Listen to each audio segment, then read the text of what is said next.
ازيكم، اخباركم ايه؟ النهارده بقى ان شاء الله هنعمل حاجه من الاكلات المحببه جدا جدا لقلبنا، وهو الشيش طاووق. الكل بيحبها وبيحب طريقتها. طبعا عارفه ان الكل بيعرف يعملها، بس النهارده المختلف معانا التتبيله بتاعتها. هعمل تتبيله رهيبه فظيعه جدا، لو جربتيها وعملتيها مش هتبطلي تعملي الشيش طاووق بيها خالص. اول حاجه هنجيب كوبايه زبادي ونحط عليها 3 فصوص ثوم مهروسين، ونحط التوابل بتاعتنا عباره عن فلفل اسمر وملح وبابريكا وكمون. نقلبهم كويس. هنحط معلقه صلصه وكمان معلقه هريسه شطه. هريسه الشطه دي بتودي الخلطه في حته تانية خالص، بتخلي التتبيله رهيبه. وشويه خل وليمونه نعصرها.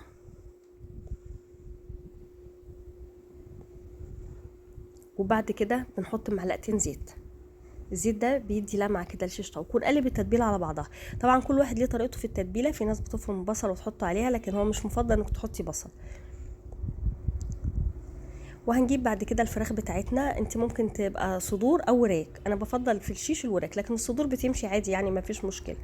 ونحط الوراك او الصدور بتاعتنا اللي هي عموما يعني الشيش، بنقلبه في الخلطه ونغطيه ونسيبه اقل حاجه خالص في التلاجة ساعتين، من ساعتين فيما فوق. ممكن تسيبيه يوم كامل، تعمليه بالليل وبعدين تعمليه تاني يوم، تسويه تاني يوم. هنجيب بقى هنجهز العيدان بتاعت الشيش.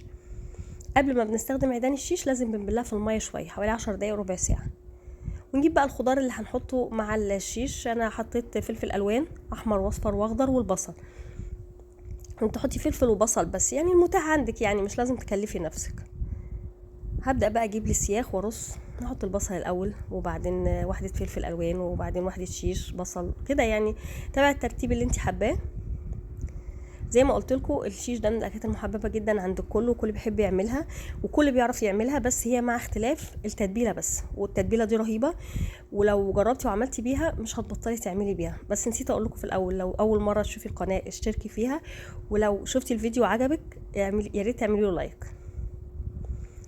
طبعا انت ممكن تجيبي كميه زي ما انا كنت عامله كده، بجيب كميه وبعمل على قد الاكل، وبعدين الباقي بتعينيه بتلفيه كده في ستريتش رول وتعينيه في الفريزر. وقت عمايل وقت ما تحبي تعمليه بتطلعيه من الفريزر وتعمليه. ده سهل جدا، افضل ما تعينيه كده وبعدين كل ما تيجي تستخدميه تتبليه. بجد التتبيله ريحتها رهيبه، يعني انا اي حد داخلين كده وهم داخلين المطبخ، ايه الريحه الفظيعه دي يا ماما؟ ده ريحه التتبيله رهيبه، يعني ريحتها تخليكي عايزه تاكلي الشيش طاووق قبل ما تسويه كمان.